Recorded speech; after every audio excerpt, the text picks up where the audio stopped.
ఈ జిల్లాలో real estate వ్యాపారస్తులు కానీ, లిక్కర్ బిజినెస్ చేసేటువంటి వ్యాపారస్తులు కానీ, రైస్ మిల్లర్లు కానీ, వీళ్ళందరినీ అడుగుదాం.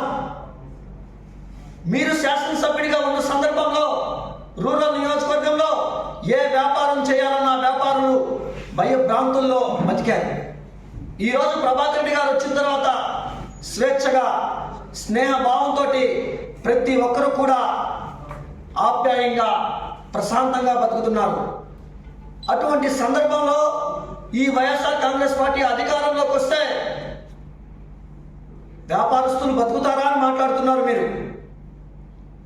అసలు ఈ నెల్లూరు జిల్లా రాజకీయాలలో ఒక విష సంస్కృతిని తీసుకొచ్చింది మీ సోదరులు కాదా?